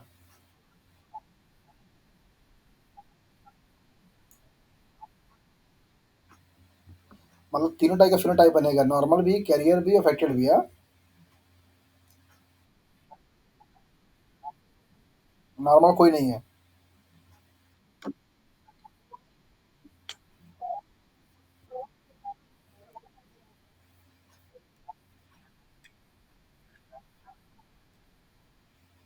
मतलब वही तो मैं पूछ रहा हूँ कि मतलब तीनों टाइप का जो फिनोटाइपिक कैरेक्टर है, नॉर्मल भी है, कैरियर भी है, अफेक्टेड भी है, सब बन रहा है यहाँ पे ना? चलिए, अगर ये देखिए यहाँ पे, अगर यहाँ पे क्रॉस कराएँगे तो क्या बनेगा, एक्स एक्स यहाँ पे सी हो जाएगा। अगर इसका क्रॉस इससे कराएँगे तो क्या बनेगा, एक्स और वाई यहाँ पे सी हो जाएगा। इसका क्रॉस अगर कराएँगे इससे तो क्या बन जाएगा, एक्स और एक्स। इसका क्रॉस कराएँगे तो क्या बन जाएगा, एक्स और वाई। ये लड़का भी क्या होगा आपका, नॉर्मल, ये लड़की भी क्या होगी, नॉर्मल। मतलब कि 25% बच्चे क्या होंगे, मेल नॉर्मल होंगे, 25% फीमेल मतलब गर्ल नॉर्मल होगी। ये जो लड़की होगी वो क्या होगी, कैरियर होगी, क्या होगी, कैरियर होगी। और ये जो लड़का होगा वो क्या होगा, अफेक्टेड होगा। तो मतलब क्या कि 50% बॉयज़ क्या होंगे, नॉर्मल, 25% बॉयज़ जो होंगे नॉर्मल, 25% जो गर्ल होगी वो भी क्या होगी, नॉर्मल। 25% जो आपकी गर्ल होगी वो क्या होगी, दैट इज़ द कैरियर। और 25% जो बॉयज़ होगा वो क्या होगा आपका, दैट इज़ द अफेक्टेड। तो आपसे सवाल ऐसे ही पूछे जाते हैं। आपको यहाँ पे ये दे दिया रहेगा, ये जीनोटाइप नहीं देगा। दैट इज़ वाई मैंने जीनोटाइप को आपको बहुत सिंपल भाषा में समझाने की कोशिश की थी स्टार्टिंग में ही, कि आप इसको समझ जाइए। आपको सिर्फ़ ये वाली लाइन दी रहती है, मदर नॉर्मल है, फादर अफेक्टेड है, मदर कैरियर है, फादर अफेक्टेड है, मदर कैरियर है, फादर नॉर्मल है, मदर अफेक्टेड है, फादर नॉर्मल है। इस तरीके से दे करके आपसे पूछा जाता है ये वाला रेशियो। जो जनरेशन में बच्चे बनेंगे, उनमें कितना परसेंट चाइल्ड का अफेक्टेड होगा, मतलब बॉयज़ का, गर्ल्स का, इस तरीके से पूछा जाता है। तो अब होपफुली मेरे ख्याल से कि आपको प्रॉब्लम नहीं होनी चाहिए। वैसे मैं एक प्रॉब्लम दे करके अपनी संतुष्टि कर लेता हूँ। एक छोटा-सा सवाल है मेरा और आप लोगों से, कि मान लीजिए इस केस में मदर क्या है, फादर हमेशा नॉर्मल दिखाया जा रहा था। फादर मान लीजिए यहाँ पे क्या है, अफेक्टेड है, राइट? मतलब कि कलर ब्लाइंड है। और मदर यहाँ पे क्या है, कैरियर है। क्या है, कैरियर है। तो ज़रा बताइए इसका क्या जीनोटाइप लिखे हैं? फादर अफेक्टेड क्या लिखे हैं?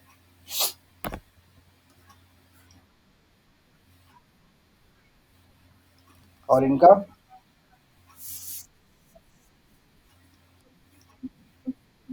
हाँ, तो ज़रा बताइए क्या-क्या फटाफट बनेगा?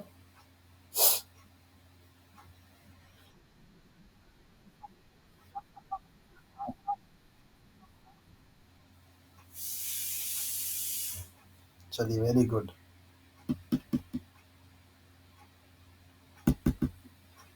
देखिए इसका कराएँगे क्रॉस तो क्या बन जाएगा एक्स एक्स सी सी, ये कैरियर मतलब ये अफ़ेक्टेड हो गई।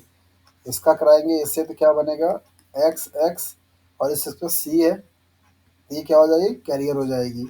ये अफ़ेक्टेड, ये कैरियर और इसका कराएँगे तो क्या बनाएगा भैया एक्स एंड वाई और एक्स पे क्या होगा सी, तो मतलब ये क्या होगा अफ़ेक्टेड हो जाएगा। जबकि अगर इसका कराएँगे तो क्या बनेगा एक्स एंड वाई जो कि नॉर्मल होगा। तो normal, affected, affected and career. ठीक है? ठीक है जी?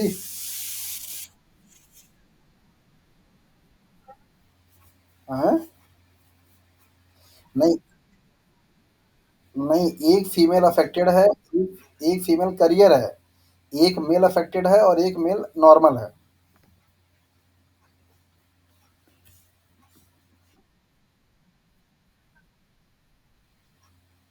क्या नहीं आ पा रहा? अरे भाई इसका कराएँगे इससे तो क्या बनेगा ये बन जाएगा जो कि अफेक्टेड होगा। इसका कराओगे जब इससे ये बनेगा ना तो ये तो करियर हो गई ना।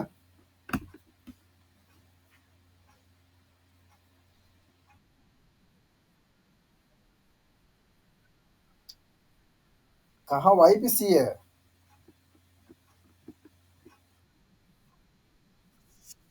हाँ,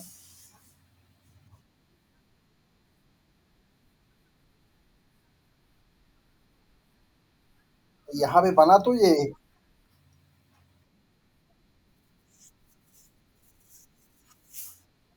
अरे दोबारा से करेंगे तो इसका कराएँगे इससे ना भैया। तो यही तो बनेगा। चलिए, धन्यवाद।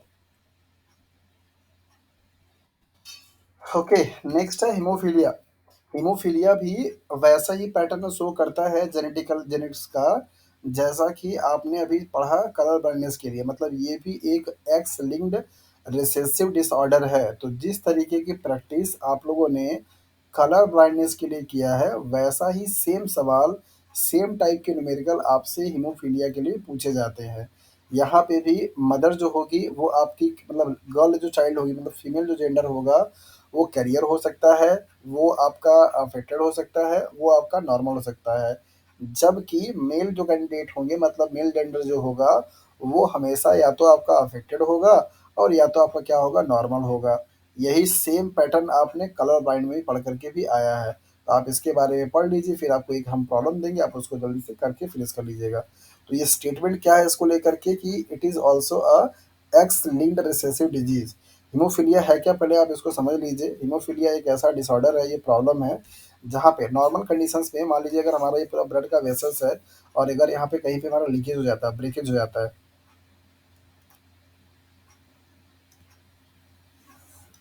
यहाँ पे सारे हमारे क्या है ब्लड सेल्स ऐसे फ्लो कर रहे होते हैं, राइट?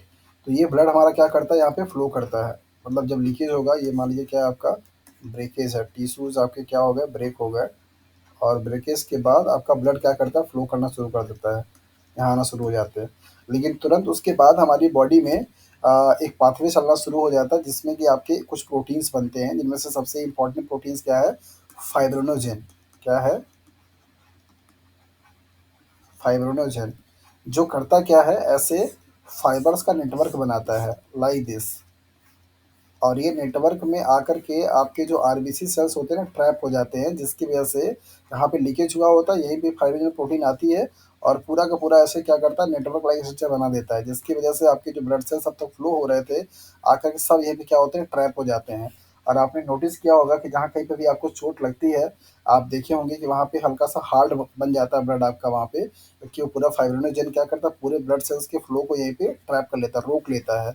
और इसी प्रोसेस को आप ब्लड क्लॉटिंग के नाम से जानते हैं। क्या बोलते हैं? Blood clotting. ये नेचुरल फिनोमेना है हम सबकी बॉडी में होने वाला। जहाँ कहीं पे भी हमारी सेल्स में हमारे टिश्यूज़ में डैमेज होता है, तो वो डैमेज से ब्लड जो लीकेज कर रहा होता है विदिन अ मिनट हमारी बॉडी में एक पाथवे एक्टिवेट होता है और उससे बहुत सारे कैस्केड पाथवे होता है। एक एंजाइम दूसरे को एक्टिवेट करेगा, दूसरा तीसरे को करेगा, तीसरा चौथे को करेगा। ये आपके सिलेबस में चूँकि पढ़ना नहीं है, ये ह्यूमन फिजियोलॉजी का बहुत बहुत अच्छा टॉपिक है। यहाँ पे 9 फैक्टर क्या होते हैं, इन्वॉल्व होते हैं और उन सबके फैक्टर के बारे में पूछा जाता है। सीएसआईआर के बच्चों को जब एनिमल फिजियोलॉजी पढ़ाना है, मतलब जब वो पढ़ेंगे तो उनको पढ़ने को मिलेगा, बट अभी आप शॉर्ट में समझ लीजिए। तो हीमोफीलिया में होता क्या है कि आपके जो ब्लड सेल्स होते हैं, वो ब्लड सेल का जो फ्लो होता है ना, वो आपका रुकता नहीं है या बहुत ही प्रोलॉन्ग रुकता है, मतलब बहुत धीरे से रुकता है। इससे प्रॉब्लम क्या होती है कि जो भी पर्सन होता है, उसके बॉडी का बहुत एक्सेस ब्लड लॉस हो जाता है और कभी-कभी इतना सीवियर हो जाता है कि उसकी डेथ भी हो जाती है। तो ये वाली जो प्रॉब्लम है, ये एक जेनेटिकल डिसऑर्डर है, जिसमें हो समस्या यही हो जाती है कि जो नॉर्मल कंडीशंस में ये फाइब्रिनोजेन का जो पूरा नेटवर्क बन रहा था और जिसकी वजह से आपका ये ब्लड जो है यहाँ पे आकर के ट्रैप हो जा रहा था, रुक जा रहा था, ये रुकना आपका बंद हो जाता है, जिसकी वजह से ब्लड आपका कंटिन्यूअसली बाहर क्या होता है, निकलता रहता है, लीक करता रहता है और इसकी वजह से पेशेंट की क्या होती है, डेथ हो जाती है। ऐसे कंडीशंस को आप हीमोफीलिया के नाम से जानते हैं। ओके। तो यहाँ पे दिखाया जा रहा है a single protein that is a part of the cascade of a protein involve in the clotting of a blood is affected. यहाँ इस हीमोफीलिया में क्या होता है कि ब्लड क्लॉटिंग की पाथवे में डिफरेंट टाइप्स के जो फैक्टर इन्वॉल्व होते हैं, उनमें से एक फैक्टर का जो जीन होता है या जो प्रोटीन है, वो क्या होता है आपका अफेक्ट हो जाता है, जिसकी वजह से क्लॉटिंग की प्रोसेस नहीं हो पाती है। और an affected individual is a simple cut will result in non stop bleeding. जिस किसी पर्सन में ये वाली जो पाथवे की में इन्वॉल्व होने वाली प्रोटीन अगर का जीन अफेक्टेड है, तो उस पर्सन में क्या होगा, अगर सिंपल कोई कट लगा दिया जाए उसकी बॉडी में, तो कॉन्टिन्यूसली उनके बॉडी से ब्लड क्या होता है, रिलीज होता रहता है, जिसकी वजह से ब्लीडिंग बहुत, मतलब ब्लड बहुत ज़्यादा मात्रा में रिलीज हो जाता है उनकी बॉडी से। ऐसे प्रॉब्लम को आप हीमोफीलिया के नाम से जानते हैं। इनका भी आपका जेनेटिक्स सेम वैसा ही होता है जैसा कि बेसिकली आपने कलर ब्लाइंडनेस के लिए पढ़ा है। देखेंगे यहाँ पे हम लोग थोड़ा जल्दी से, यहाँ पे दिया हुआ है कि कैरी मदर क्या है, कैरियर है। मदर को अगर आपको कैरियर दिखाना था, आप कैसे दिखा सकते हैं, हीमोग्लोबिन को हम लोग एचबी से क्या करते हैं, रिप्रेजेंट करते हैं। ठीक है, हीमोफीलिया को। तो इसको हम क्या कर सकते हैं, एच बी लिख सकते हैं या हीमोफीलिया को सिर्फ एच लिख सकते हैं। मदर कैरियर इसका मतलब ये हो गया, फादर आपके नॉर्मल, इसका मतलब एक्स एंड वाई हो गया। राइट, अब अगर आप यहाँ पे क्रॉस कराएंगे तो क्या बनेगा, एक्स एक्स बनेगा, जहाँ पे क्या होगा, एच होगा। यहाँ पे क्या बनेगा, एक्स एंड वाई बनेगा, जहाँ पे क्या होगा, एच होगा। इसके बाद ये कराएंगे तो क्या बनेगा, that is x and x. और इसको कराएंगे तो क्या बनेगा, एक्स एंड वाई। ये लड़का भी क्या होगा, आपका नॉर्मल होगा। ये लड़की भी क्या होगी, आपकी नॉर्मल होगी। ये लड़की जो होगी क्या होगी, कैरियर होगी। और क्या बचा, ये लड़का जो है, ये लड़का जो होगा क्या होगा, आपका अफेक्टेड होगा। तो 4 जो बच्चे बचे, उसमें से 25% चिल्ड्रन जो होंगे वो क्या होंगे, अफेक्टेड होंगे। 25% क्या होंगे, आपके कैरियर होंगे। और 50% क्या होंगे आपके, दैट इज़ द नॉर्मल होंगे। यही चीज़ आपको यहाँ पे दिखाया जा रहा है। सन विद हीमोफीलिया। हाँ,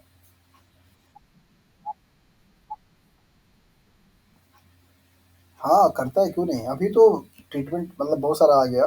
जैसे वो उस पर्सन को ले जाकर के फिर आपको ट्रीटमेंट कराना पड़ता है, मतलब ले आकर के आप बैंडेज बनवाएँगे तो रुक जाएगा।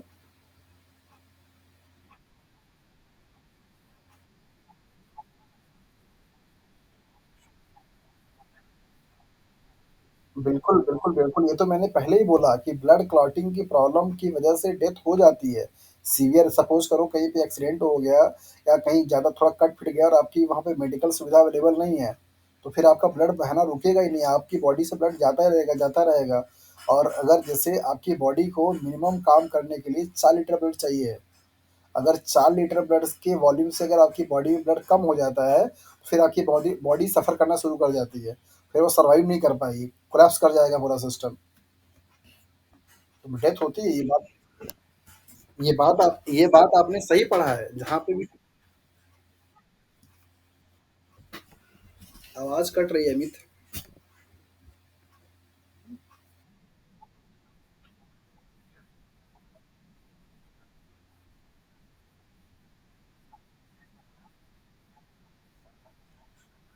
हुँ,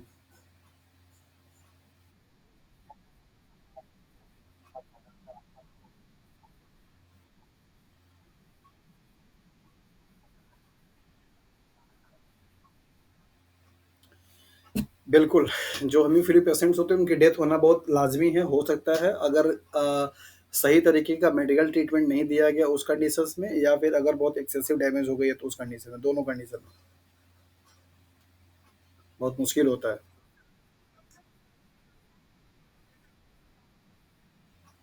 अगर फीमेल अफेक्टेड चाहे फीमेल हो चाहे मेल हो, दोनों लोग को सीवियरिटी उतना ही है। हाँ, बट ये है कि फीमेल मतलब ज़्यादातर केसेज़ में रिसेसिव होती हैं, अफेक्टेड नहीं होती हैं। अगर अफेक्टेड है चाहे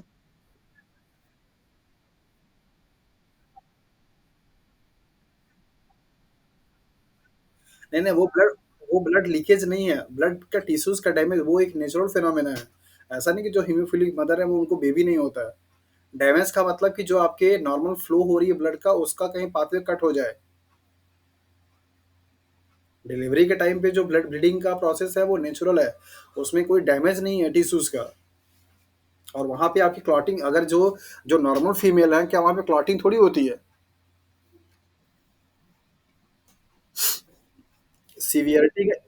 सीवियरिटी का इफ़ेक्ट दोनों पे इक्वली है, सिर्फ़ फ़र्क इतना है कि फीमेल्स कम अफ़ेक्टेड होती हैं, मेल्स ज़्यादा अफ़ेक्टेड होते हैं बिकॉज़ फीमेल्स कैरियर होती हैं।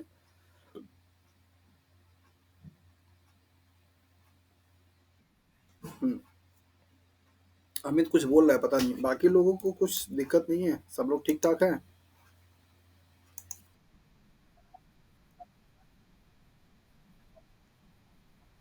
वही मैं तो इनको समझा रहा था, समझ गई हैं? ओके,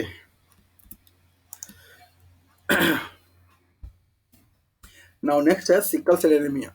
ये भी आपके मॉलिक्यूलर बायोलॉजी का एज़ वेल एज़ बायोकेमिस्ट्री का बड़ा ही इम्पोर्टेंट सा टॉपिक है और आपको इससे बहुत सारे सवाल भी बनते हैं और इनको देख लेते हैं कि इनका क्या कॉन्सेप्ट है। फिलहाल हम लोग अभी इसको जेनेटिक्स में पढ़ रहे हैं तो जेनेटिक्स के पॉइंट ऑफ व्यू से देखेंगे ना कि बायोकेमिस्ट्री या मॉलिक्यूलर बायोलॉजी के हिसाब से। सिकल सेल एनीमिया एक बेसिकली ऐसी प्रॉब्लम है जिसमें आपका जो ब्लड सेल्स होता है उसका शेप जो होता है वो चेंज हो जाता है।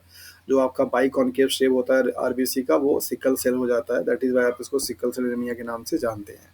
जिनकी वजह से होता क्या है कि ऑक्सीजन को कैरी करने की कैपेसिटी कम हो जाती है और पर्सन जो होता है वो सफोकेट ज़्यादा करता है, सर्वाइव करने में उसको दिक्कत होती है। हैवी एक्सरसाइज नहीं कर सकता है, रनिंग नहीं कर सकता है या वर्कलोड वाले काम ज़्यादा नहीं कर पाएगा क्योंकि उसको जितने ऑक्सीजन की डिमांड है उतना उसका आरबीसी सेल सप्लाई नहीं कर पाता है। क्यों ऐसा होता है यहाँ पे देख लेते हैं हम लोग। This is an autonomous linked recessive trait. आप इसको ध्यान रखिए कि ये कोई सेक्स लिंक्ड नहीं है, दैट मीन्स कोई एक्स और वाई लिंक्ड नहीं है, ये ऑटोनॉमस लिंक्ड रिसेसिव ट्रेट्स है। तो इसको आप अच्छे से समझ लीजिए। The disease is controlled by a single pair of allele that is hemoglobin A और hemoglobin S। नॉर्मल कंडीशंस में आपका ये रहेगा, सिक्कल सेल एनीमिया अगर होगा तो आपका ये हो जाएगा। यहाँ पे दिया जा रहा है कि out of a 3 possible genotype only homozygous individual for the haemoglobin S so the disease phenotype. तो यहाँ पर आपको 3 पॉसिबल जीनोटाइप दिए जा रहे हैं, तो जरा आप मुझे बताइए कौन कौन सी पॉसिबिलिटी बन सकती है जीनोटाइप की।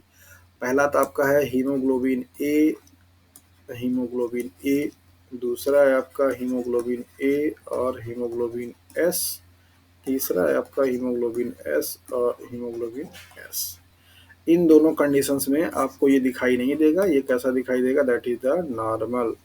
सिर्फ ये वाला जो कंडीशंस होगा वो क्या होगा आपका अफेक्टेड होगा, मतलब कि डिजीज को शो करेगा। ठीक है, मतलब दोनों जो कॉपी होगी रिसेसिव डिसऑर्डर है, दोनों जो कॉपी होगी जब वो अफेक्टेड होगी तब जाकर के आपको डिजीज दिखाई देगा।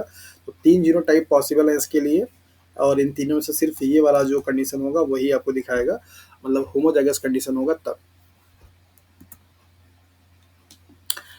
The defect is caused by the substitutions of glutamic acid (GLU) by valine, right, at sixth position of the beta globin chain of the hemoglobin molecule।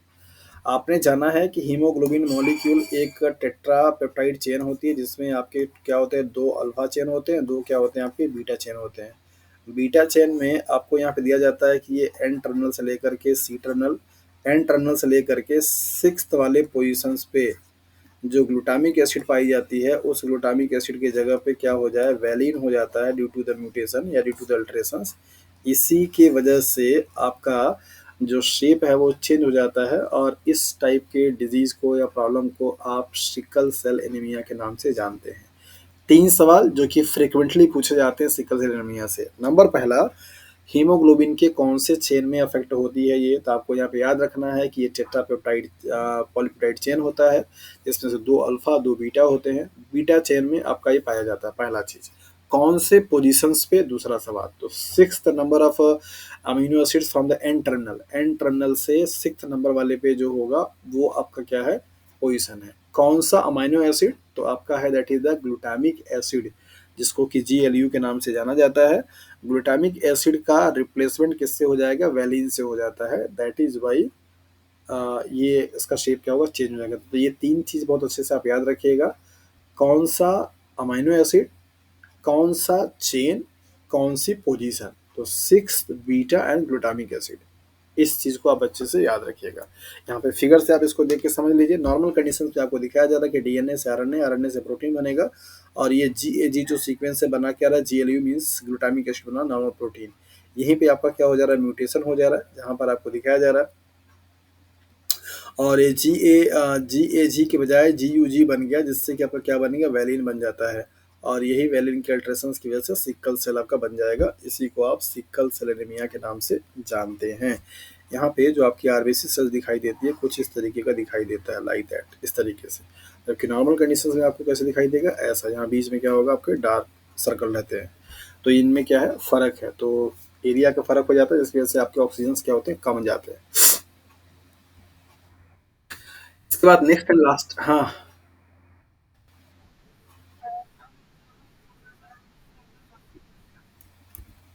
नहीं, बाकी सारे लोग जुड़े हैं, 8-9 लोग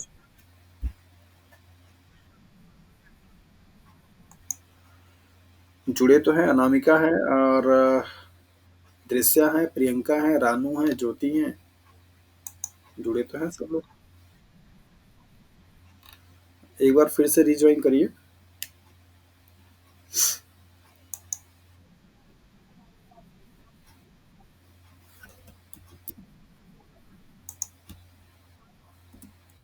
रिजवान, ओके।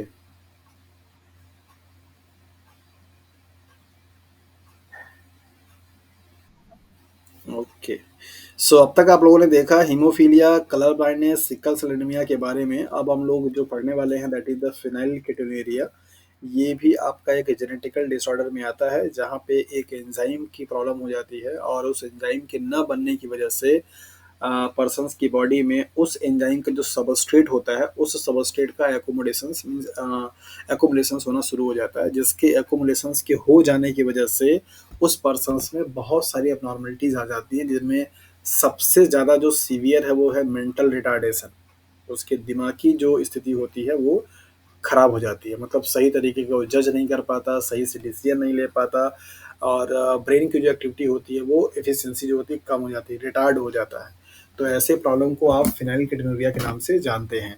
देखते हैं यहाँ पे क्या क्या है। ये भी आपका एक ऑटोसोमल रिसेसिव डिजीज है या ट्रेट है। और affected individuals lack an enzyme that convert amino acid phenylalanine into tyrosine. एक एंजाइम है जो कि फेनिलएलानिन को कन्वर्ट किस में कर रहा है? टायरोसिन को कन्वर्ट कर रहा है। और टायरोसिन बाद में चल करके आपके बॉडी में डोपामाइन और बहुत सीरोटोनिन, मेलाटोनिन, इन सब बनाने का क्या करता है? काम करता है। और आपको मालूम है कि डोपामाइन, सेरोटोनिन, मेलाटोनिन आपकी बॉडी में बड़ा ही प्लेजर और रिलैक्स फील कराने के काम आते हैं। तो ये उसका क्या है? प्रिकर्सर होता है। फेनाइलएलानिन प्रिकर्सर है किसका? टायरोसिन का। और टायरोसिन प्रिकर्सर किसका? दैट इज डोपामाइन का और सेरोटोनिन और मेलाटोनिन का। तो जब अगर ये एंजाइम जो कि इसको कन्वर्ट इसमें कर रहा था, वो एंजाइम क्या होता है? अफेक्टेड हो जाता है, नहीं बन पाता, तो ये चीज़ आपकी नहीं बनेगी, सारी पाथवे ब्लॉक हो जाती है, सिर्फ यही रह जाता है। और इसी के इकट्ठा हो जाने की वजह से प्रॉब्लम होना शुरू हो जाती है।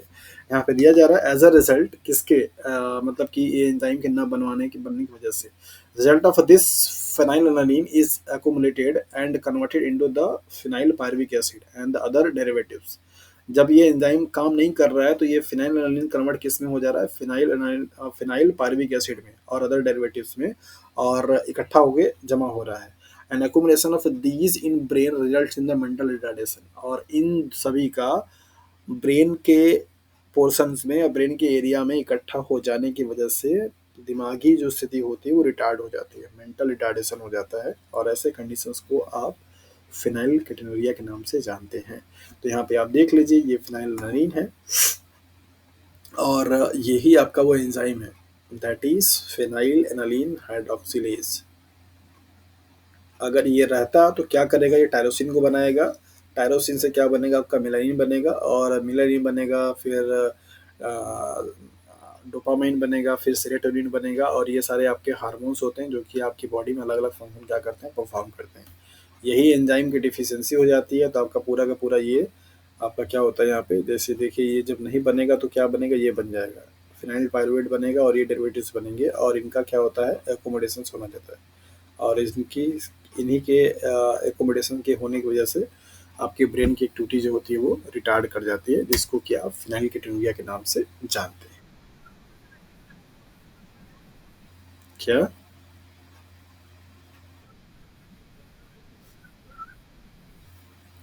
हाइड्रोक्सिलेज एंजाइम है जो कि काम कर रहा है इस पे, इस वाले पे।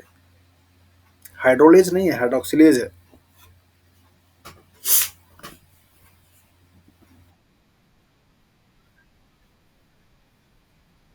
अरे भाई, हाइड्रोक्सिल हाइड्रोक्सिल ग्रुप है यहाँ पे, हाइड्रोक्सिल की बात कर रहा है, ओएच ग्रुप का बात हो रहा है यहाँ पे। देखिए यहाँ पे ओएच ग्रुप लगा है, यहाँ पे देखिए, दिखाई दिया। हाइड्रोलेज का काम होता है वाटर को स्पीड करना या वाटर को ऐड करना, हाइड्रोक्सिलेज का नहीं। हाइड्रोक्सिलेज का मतलब ओएच ग्रुप को। ओके, तो ये था आपका जेनेटिकल डिसऑर्डर के बारे में। अब हम लोग देखेंगे क्रोमोसोमल थ्योरी जो है आपकी इनहेरिटेंस की, उसके बारे में, जो कि सटन एंड बावेरी ने दिया था, प्रपोज किया था, और इन्होंने बताने, ये एक्चुअली थ्योरी दी की गई, पहले आप इसको समझ लीजिए। मेंडल ने जिस टाइम पे अपना काम किया था उस टाइम पे उनके ही जो पीयर रिव्यूअर्स थे, उनके ही काम को बहुत ज़्यादा अच्छे तरीके से तवज्जो नहीं दी है। उसके पीछे कारण कुछ इस तरीके से था कि मेंडल्स की एजुकेशनल बैकग्राउंड बहुत लो थी, और वो उतने अच्छे से फैमिली से बिलोंग नहीं करते थे। साइंटिफिक कम्युनिटी के मेंबर्स में कोई उनका लिंकअप नहीं था, और बहुत कम एज के थे। तो इन सब कारणों की वजह से उनके इतने बड़े काम को उस टाइम पे कोई रिकॉग्निशन नहीं मिली। जो भी उनके कंटेम्प्रेरी थे और उनके जो पीयर सहपाठी थे, उन्होंने, उन सब लोगों ने इनके काम को कोई भी रिकॉग्निशन नहीं दिया। उनके काम को बहुत सालों के बाद चल करके जब फिर से चीज़ें वही की गई और फाइंडिंग की गई, तब पता चला कि ये काम तो बहुत पहले हो चुका है, और इसी काम को हम लोग आज करके बता रहे हैं कि ये नया काम किया है। तो सटन एंड बॉवेरी ने क्या किया था कि जो भी मेंडल के स्टेटमेंट थे, मेंडल के टाइम पे ना जीन की डिस्कवरी हुई थी, ना ही एलील का डिस्कवरी हुआ था। उस टाइम पे वो लोग उसको फैक्टर के नाम से बोलते थे। तो उसी थ्योरी को, मतलब कि मेंडल के थ्योरी को ही सटन एंड बावेरी ने क्रोमोसोमल थ्योरी से लिंक करके पैरेललिज्म दिखाया था, मतलब कि समानता दिखाई थी, सिमिलरिटीज दिखाया था, कि मेंडल साहब जो डिस्कवर करके गए थे वो, और ये जो थ्योरी है आज के डेट में जो हम लोग कर रहे हैं, उनमें कितनी समानताएं हैं और क्या ये बात बोलती है, राइट। तो यहाँ पे फटाफट हम लोग देखेंगे क्रोमोसोमल थ्योरी जो है इंडियंस का, वो क्या बताती है। पहला पॉइंट तो आपका यही है कि सटन एंड बावेरी जो कि 1902 में दिए थे, और इसके की पॉइंट्स क्या क्या है। Mendelian factors are located on the chromosomes which show segregations and independent assortment at the time of a transmission from one generation to another generation। उन्होंने बताया कि मेंडल ने जिसको फैक्टर बोला था, जिसको क्या आज के डेट में हम लोग जीन बोलते हैं, वो फैक्टर या वो जीन आपका प्रेजेंट कहाँ पे होगा, दैट इज द क्रोमोसोम पे होगा। और ये जीन या फैक्टर जो होते हैं वो मेंडल के द्वारा सुझाए गए जो दो लॉ थे, that is the law of segregation and law of independent assortment. ये दोनों ही लॉ को क्या करते हैं, फॉलो करते हैं, जब कभी भी एक जनरेशन से नेक्स्ट जनरेशन में उनको ट्रांसफर होना होता है, राइट। सपोर्टिंग पॉइंट्स क्या क्या हैं, that is gametes are the bridge between the one generation to the next. Gamete जो सेल्स होती हैं वो पेरेंटल के, और इसके बाद जो आपका यंग वंस आपके बन रहे होते हैं उनके बीच का क्या होता है, लिंकेज होती है। दैट मीन्स यही वो सेल्स है जो कि यहाँ और यहाँ के बीच का लिंक करने का काम करता है। गैमेट जो सेल्स होती है दोनों पेरेंट्स को से मिलकर के आती है, और इसी से नए यंग वंस का क्या होता है, जनरेशन होता है, तो वो लिंकेज का क्या करती है, काम करती है। Equal contribution of both gametes in the genetic of offspring. जो भी यंग वंस आपका बनेगा उसमें से, उसमें जो कंट्रीब्यूशन हो रहा है वो पेरेंट्स का, दोनों का, मतलब मदर एंड फादर दोनों का ही क्या हो रहा है, इक्वल इक्वल डिस्ट्रीब्यूशन हो रहा है, क्योंकि हाफ नंबर ऑफ क्रोमोसोम्स किसके आ रहे हैं, मदर से आ रहे हैं, हाफ नंबर ऑफ क्रोमोसोम्स किसके आ रहे हैं, फादर से आ रहे हैं, right. Out of sperm only nucleus passes into the egg of for fertilisation. आपने देखा होगा कि स्पर्म सेल्स का स्ट्रक्चर, इसमें आपको दिखाया जाता है कि ऐसे ये हेड टाइप के हेड होता है, फिर इसके बाद इसका कॉलर होता है, और ये इसकी क्या होती है, टेल होती है। तो ये आपको बताया जा रहा है कि जो आपका ओवा सेल्स होती है, इसका सेल जो कि नॉन मोटाइल होती है और ये हैवी होती है, ये आपका क्या होता है, मोटाइल होता है, जिसके पास माइटोकॉन्ड्रिया ढेर सारा पाया जाता है। तो यही आपसे बोला जा रहा है कि ये जो पूरा आपका स्पर्म सेल्स होता है, इस स्पर्म सेल्स का पूरा सेल्स न जा करके सिर्फ न्यूक्लियस क्या करता है, यहाँ पे फीज करता है। तो एक न्यूक्लियस आपका इनका रहता है, एक न्यूक्लियस आपका इनका आ जाता है, तो इसलिए ये 2n न्यूक्लियस बन जाता है। तो आपने देखा होगा कि जाइगोट को हमेशा आप 2n से क्या करते हैं, रिप्रेजेंट करते हैं। तो जब न्यूक्लियस आएगा, तो न्यूक्लियस के अंदर में जो भी आपको क्रोमोसोम है वो भी क्या होता है, यहाँ पे मदर सेल्स मीन्स ओवा सेल्स में क्या करता है, इंटर कर जाता है। तो इस तरीके से फर्टिलाइजेशन हो जाएगी। तो फर्टिलाइजेशन के टाइम पे जो भी आपका स्पर्म सेल्स होता है, उस स्पर्म सेल्स का सिर्फ और सिर्फ न्यूक्लियस जो है आपका क्या करता है, इंटर करता है ओवा सेल्स में, न कि पूरा स्पर्म सेल्स। क्योंकि यहाँ पे साइटोप्लाज्म आपका एक ही रहेगा, बट न्यूक्लियस क्या होते हैं, आपके दो हो जाते हैं। और उस न्यूक्लियस से मतलब किसका, दैट इज द प्लॉइडी का, मीन्स क्रोमोसोम के नंबर का। तो N number of chromosomes mother के बॉडी से निकलने वाले ओवा सेल्स का, और N number of chromosomes sperm cells जो कि फीमेल कैंडिडेट से जाता है। तो ये आपको यहाँ पे स्टेटमेंट दिया गया। Nucleus contain chromatin which organise to form chromosome, ये फॉर्म है ना कि फ्रॉम है। ओके, सो यहाँ पे बताया जा रहा है कि ये जो न्यूक्लियस होता है उसमें क्रोमेटिन जो कि फाइबर के फॉर्म में होते हैं और एकदम थ्रेड लाइक स्ट्रक्चर्स, और जब कंडेंस होंगे, ऑर्गेनाइज होंगे, तो क्या बनाएंगे, क्रोमोसोम बना लेते हैं। There are two chromosomes of each type in individual, जिसको कि हम लोग आज के डेट में होमोलॉगस क्रोमोसोम के नाम से जानते हैं। सारे क्रोमोसोम का क्या होता है, पेयर होता है। मतलब एक किसी भी, चाहे आप जीन की बात करें, जैसे उन्होंने क्या बताया था, उन्होंने बताया था फैक्टर, और फैक्टर को बताया था कि उन्होंने एलिस मतलब बोला था कि वो पेयर के फॉर्म में होते हैं। तो वही चीज़ आज के डेट में भी है कि क्रोमोसोम भी जो होते हैं क्या होते हैं, पेयर के फॉर्म में होते हैं। तो क्रोमोसोम में पाए जाने वाले सारे जो जीन होंगे वो भी क्या होंगे, पेयर के फॉर्म में हो गए। और जीन को ही हम लोग क्या बोलते थे, दैट इज फैक्टर बोलते थे। तो मेंडल के काम से इस वाले काम में क्या है, सिमिलरिटीज है, यही वो बताना चाह रहे हैं। तो ये पॉइंट भी आपका क्लियर हो गया। Gametes contain only one chromosome out of a two, और जो गैमिट सेल्स होती हैं, जैसा कि उन्होंने भी पहले बताया था, आपने देखा था कैपिटल टी को लेकर के बताया गया क्या, कैपिटल टी, एक एक कैपिटल टी। या आपने यहाँ पे भी देखा था स्मॉल टी से क्या बना था, सिर्फ स्मॉल टी बना था। तो पेरेंट्स को हमेशा उन्होंने क्या दिखाया था, डबल में, और गैमिट्स को दिखाया था सिर्फ सिंगल में। तो वही बताया इन्होंने कि गैमिट सेल्स में जो होती है वो सिर्फ और सिर्फ haploid N number of chromosome क्या करती है, कंटेन करती है, जबकि बाकी सारे सेल्स में क्या होगा, 2n नंबर ऑफ क्रोमोसोम्स होता है।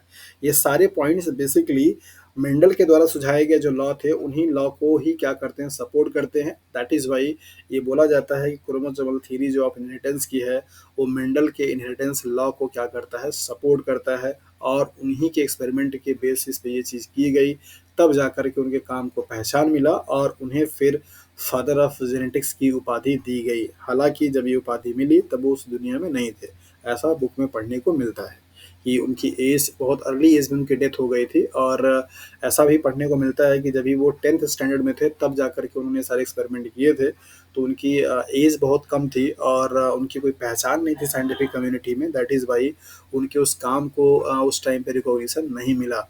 बट बाद में चल करके जब वो काम देखे गए, तब जा कर के वो पूरे साइंटिफिक कम्युनिटी वाले ने इस चीज़ को माना कि हाँ, ये काम तो बहुत पहले हो चुका है। तो उनके काम को तवज्जो दिया गया, और उन्हें फादर ऑफ जेनेटिक्स के मतलब ओल्ड जेनेटिक्स के नाम से जाना जाता है। ओके, अभी आप लोग और पढ़ने के कंडीशंस में हैं या फिर काफ़ी है?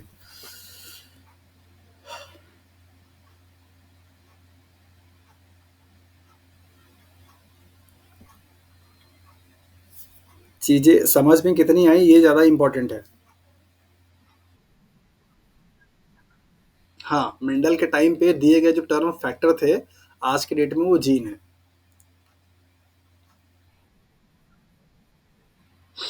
हाँ बिल्कुल, तभी तो उन्होंने क्रॉस कराया था।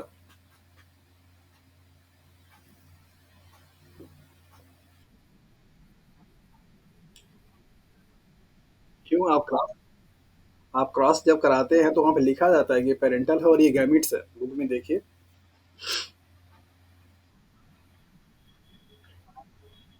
ट्रेड्स ट्रेड्स तो जो उनके आते हैं उनके लिए दिया जाता है कि ट्रेड्स आपका डोमिनेंट हो सकता है रिसेसिव का। लेकिन जब भी आप जब क्रॉस कराते हैं, तो आप देखिए वहाँ पे जो डबल के फॉर्म में लिखा रहता है वो हमेशा पेरेंट्स लिखा रहेगा, जो सिंगल रहेगा उसको गैमिट्स लिखा जाता है।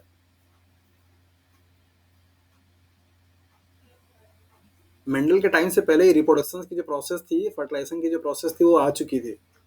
और इवन सबसे पहले फर्स्ट टाइम पे फर्टिलाइजेशन वर्ड जो था वो यूज़ जेनेटिक्स में ही किया गया। हाइब्रिडाइजेशंस का और फर्टिलाइजेशंस का, दोनों का। हाइब्रिडाइजेशन जो टर्म हम लोग केमिस्ट्री में यूज़ करते हैं, वो एक्चुअली डिराइव की गई है बायोलॉजी से। उसी कॉन्सेप्ट को लेकर के वहाँ पे यूज़ किया गया। यहाँ पे हम लोग सीड्स को या गैमेट्स को कराते हैं, वहाँ पे ऑर्बिटल को कराया गया। ओके, पहले तो मैं ये जानना चाह रहा हूँ कि आज जितने भी टॉपिक डील किए गए हैं, चाहे वो आपका लिंकेज का कॉन्सेप्ट हो, चाहे आपके जेनेटिकल डिसऑर्डर में जो 4 डिजीज़ आपको पढ़ाए गए उनके न्यूमेरिकल्स को लेकर के है, या फिर अभी आपने जो पढ़ा क्रोमोसोमल की थ्योरी, इन सब को लेकर सबको क्लियरिटी है प्रॉपर तरीके का? ओके, तो आज बस करें या फिर अभी और कंटिन्यू करें?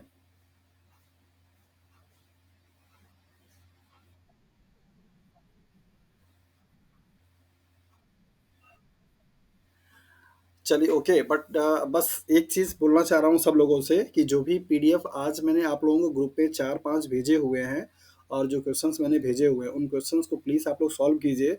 ये जो संडे आने वाला है, इस संडे को उन पेपर को हम लोग डिस्कस करेंगे, ठीक है? लाइव क्लास में। ओके?